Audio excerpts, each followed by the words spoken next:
शिवसेनेचे माजी खासदार विनायक राऊत आणि त्यांच्या कुटुंबियांवर त्यांच्या सुनेने गंभीर आरोप केले आहेत. कौटुंबिक छळ, IVF साठी दबाव, अघोरी उपचार आणि जादूटोणा अंतर्गत गुन्हा दाखल करण्यात आले आहे. आता हे नेमकं प्रकरण काय आहे त्याला जाणून घेऊया. नमस्कार, मी अंतरा आणि तुम्ही पाहतात अपडेट करता. रत्नागिरी सिंधुदुर्गचे माजी खासदार विनायक राऊत आणि त्यांच्या कुटुंबियांविरोधात ठाण्यातील कापूरबावडी पोलीस ठाण्यात गुन्हा दाखल करण्यात आला आहे. हा गुन्हा त्यांच्या सुनेने दिलेल्या तक्रारीनंतर नोंदवण्यात आला असून या प्रकरणाने राज्याच्या राजकीय आणि सामाजिक वर्तुळात मोठी चर्चा निर्माण झाली आहे. तक्रारीनुसार विनायक राऊत यांचे पुत्र आणि नगरसेवक गीतेश राऊत यांनी वैवाहिक आयुष्यात आपला मानसिक छळ केला आहे. पतीने शारीरिक संबंध ठेवण्यास नकार दिला आणि त्यामुळे सतत मानसिक त्रास सहन करावा लागल्याचा आरोपही त्यांनी केला आहे.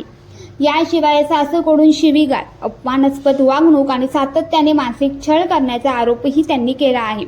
तक्रारीत पुढे असा दावा करण्यात आला आहे की मासिक पाळी पुढे ढकलण्यासाठी औषधे घेण्यास भाग पाडले गेले. नैसर्गिकरित्या मूल होण्याचे पर्याय असतानाही IVF प्रक्रियेसाठी दबाव आणण्याचा आरोपही त्यांनी केला आहे.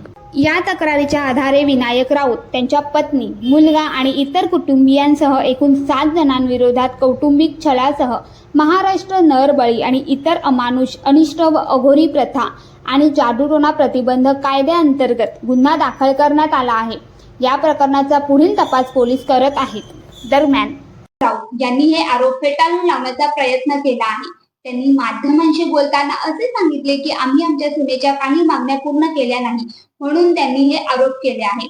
परंतु त्यांची सून गिरिजा राऊत यांनी सुद्धा पत्रकार परिषदेमध्ये त्यांची स्पष्ट भूमिका मांडली आहे. त्यांनी जे आरोप केले आहेत ते सत्य आहेत असा त्यांचा दावा आहे. मात्र या प्रकरणातील आरोप आणि प्रत्यारोपांमुळे अनेक प्रश्न उपस्थित झाले आहेत. आता हे फक्त आरोप आहेत की ही सत्यता आहे, हे सगळं पोलीस तपासानंतरच समोर येईल. आता या संपूर्ण प्रकरणाबद्दल तुम्हाला काय वाटतं आम्हाला कमेंट मध्ये नक्की सांगा. आणि जर हा व्हिडिओ आवडला असेल तर लाईक करा, शेअर करा आणि सबस्क्राईब करायला विसरू नका. धन्यवाद.